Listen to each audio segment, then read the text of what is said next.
Hi everybody, I'm Miss Henderson, and it is April, and that means that it is National Poetry Month. And we have lots of books to celebrate National Poetry Month with. I'm sure everyone has a favorite book by Shel Silverstein, so we have all his books. They're going to be on display over here. We've got scary poems. Of course, we have lots of biographies. I've got Emily Dickinson here and Carl Sandburg. And then we have lots of poets who have their own books, like Paul Laurence Dunbar. This is the kids' book. Maya Angelou. Langston Hughes. And Nikki Giovanni.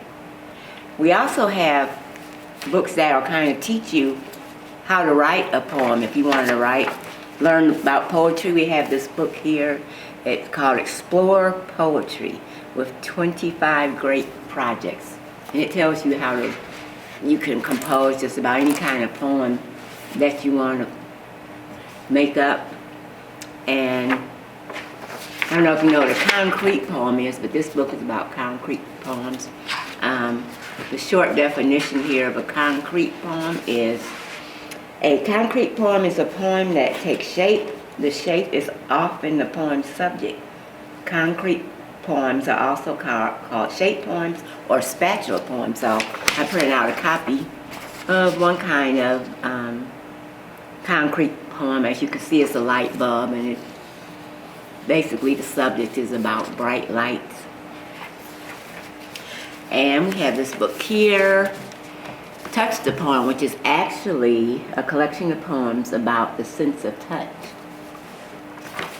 We have poems for girls, 100 great poems for girls, and we have this book by Nick Cannon, which isn't necessarily says it's about boys, but he has poems in here that will probably appeal mostly to boys, like I had candy for breakfast. It was fun while it lasted. I had candy for breakfast. Maybe I should have fasted. I had candy for breakfast. It seemed like a good idea. I had candy for breakfast. Now I have diarrhea. So, yeah, this is the same Nick Cannon from Nickelodeon and The Masked Singer. And then we just have some other biographies. This is an interesting book that I found of a teacher who did a project. She wanted her kids to write a poem to somebody, and then she got the idea of having whoever they wrote the poem to write a poem back to them, and they published it in this book. And then if you just want like a collection of poems, we have this book, Out of Wonder, which celebrates poems celebrating the poets. So it's a bunch of poems in here about celebrating other poets. And right now, Miss Di is going to read a poem out of here, Out of Wonder. This is Miss Di. Hello everyone, Miss D here, and today I'm going to read a poem to you all, Out of Wonder, Poems Celebrating Poets by Kwame Alexander. The first poem that I would like to read to you today is How Billy Collins Writes a Poem, celebrating Billy Collins. When you first wake up, notice how your mother's voice calling you to breakfast sounds like a fire alarm. Watch the steam rising off your oatmeal like tiny clouds and guess where it goes. Pay attention to the smallest things.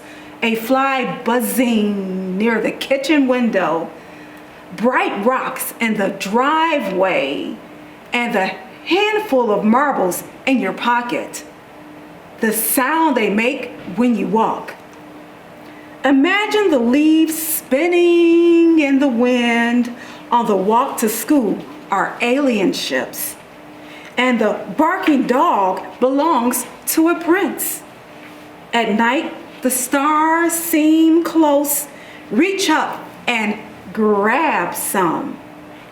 Our lives are made from these things, and when you describe them, you discover magic. It's the way your pen becomes a wand in your hand. And this may be the only thing you need to know. Marjorie Wentworth. The next poem that I'd like to read to you today is entitled, Loving the World and Everything in It, celebrating Mary Oliver. Each day I walk out into damp grass before the sun has spoken, because I love the world and the miracle of morning.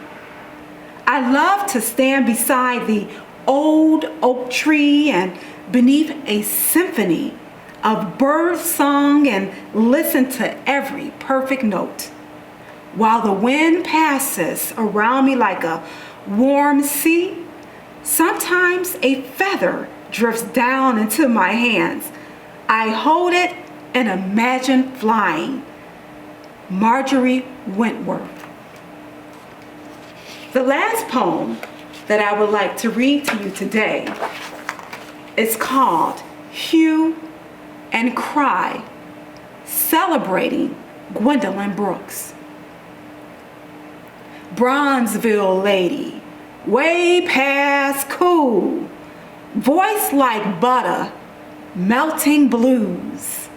She sung low, she sung high, rouse with rhyme, hue and cry. Woman black, smile like moon, Bronzeville lady, gone too soon. That's by Kwame Alexander. If you'd like to check out today's books or any of the books here, please stop by the East Cleveland Public Library. We'll be glad to see you. And happy National Poetry Month. Okay, thank you, Miss D. And I also wanted to remind you that we have worksheets, as we sometimes do, and we're going to have them in the children's mailbox.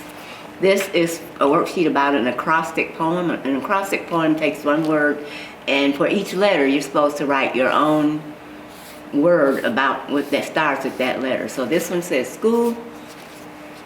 So S, you could put school. C, you could put children. You can do it any kind of way you want. But these are going to be in the children's mailbox, so please stop by and get one. Hope to see you soon.